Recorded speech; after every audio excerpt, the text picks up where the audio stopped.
Hi everyone, hope it's been a great day for you and a good afternoon.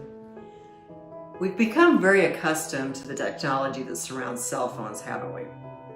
My kids are old enough that they can remember a time before cell phones, but my grandkids have grown up with them and have been able to use them very proficiently ever since the time they could hold one and punch the buttons. So much so that if I'm around my grandkids, especially the three older girls, I've discovered that it's not long before they're playing games on my phone or changing things around, taking videos and pictures, and quite often they like to change the home screen on my phone too. This last one was so bright and so pink that it wasn't any time at all before I changed it because it just hurt my eyes so much. What they take for granted would have been unheard of when I was growing up.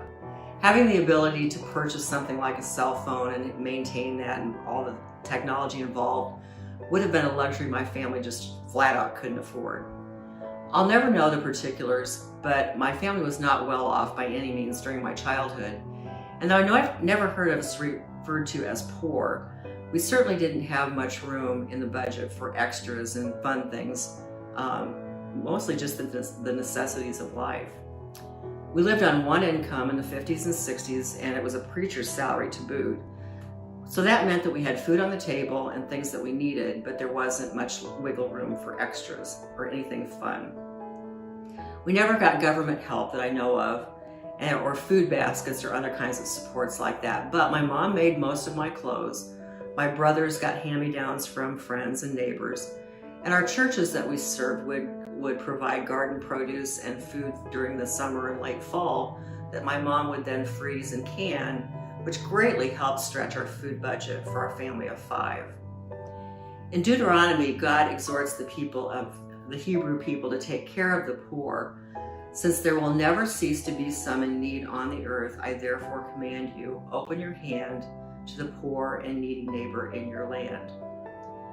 Declaring that there will always be those in need, God reminded his people that they were to look out for and give aid to those among them that needed the basics of life.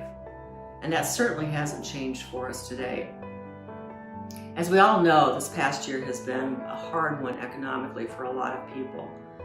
There's been layoffs during the shutdown, businesses closing as a result of the pandemic, a changing face of employment as businesses try to reorganize and repurpose themselves. And all of this has shaken the job market and created many insufficiencies for individuals and families everywhere. Our responsibility and privilege as followers of Jesus is to care for those who are in need and unable to provide for themselves and provide the basics for their families. Fortunately, we have many avenues such as the Marian Food Pantry, Marian Cares, and Fly to do just what God asked, to open our hand to the poor and needy among us. Through these organizations and many others, we're able to meet people's needs right here in Marion with food, clothing, meals, and backpacks for the fall. So I hope and pray that you'll answer God's call to care for his people in any way that you can, because there will never cease to be some in need here on earth. God's blessings to you. Bye.